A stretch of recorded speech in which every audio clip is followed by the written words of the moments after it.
Chicas, Yo. acompáñenme todas a ver la entrevista que le hicimos exclusiva desde la Ciudad de México al actor, comediante, escritor, guionista, al señor Ben Stiller. Así que vamos a verlo, por favor, a subirle el volumen.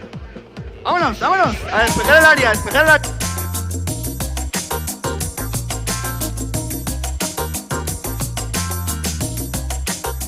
Seguimos en volumen 2 y ahora llegó la entrevista exclusiva.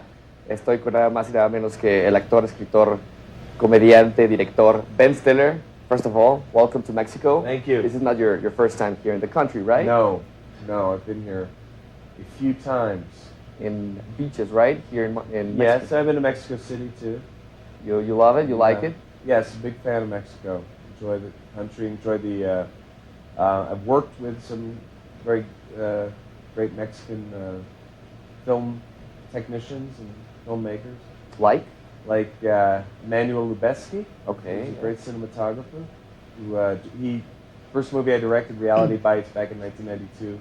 He shot that and it's very good. Let's talk about that a little bit, very quickly about your career. You're a writer, director, actor. It was difficult to get at this point in your career?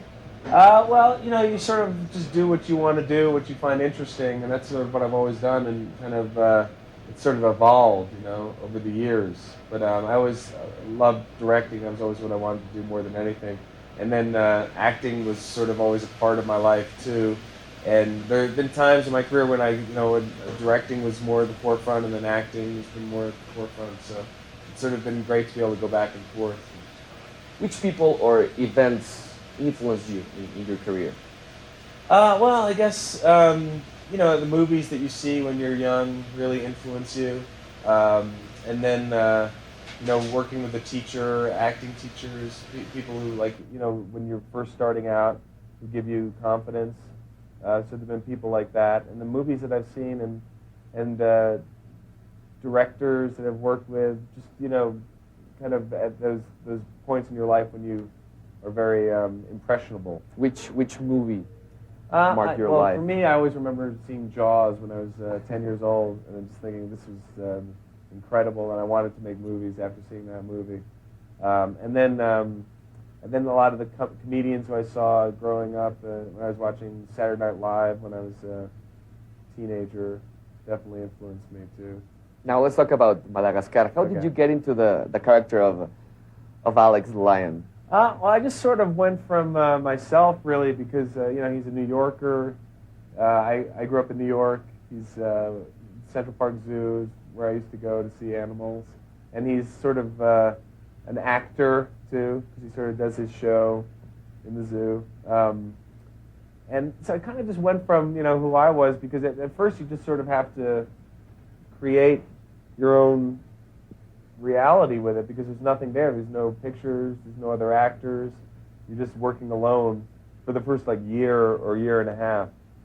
And then you start to see the scenes come back, and and then it gives you more of a feeling of what the thing is actually going to... It was difficult to act the lines alone in the booth? Yeah, it's challenging, for sure. It's definitely challenging. I like working with other actors, so this was the first time I ever done anything like this, and it's definitely lonely, because you have to generate everything yourself.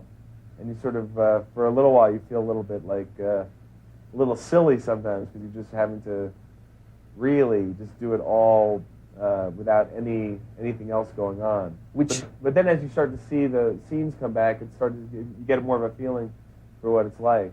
Which line, specifically speaking, caused you a little bit of more work? Well, I mean, it's all the stuff where you're, just like getting hurt or pain, those type of things, or singing was never really my strong suit.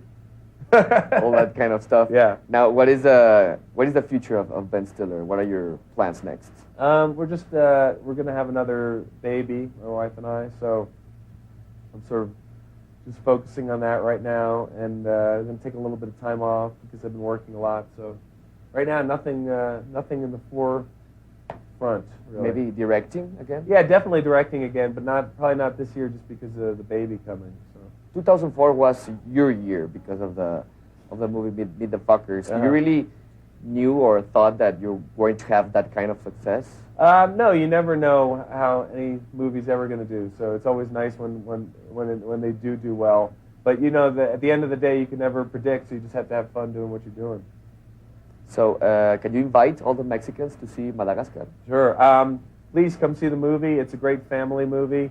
There's a lot of laughs, and it's about friendship, and I think you'll have a good time.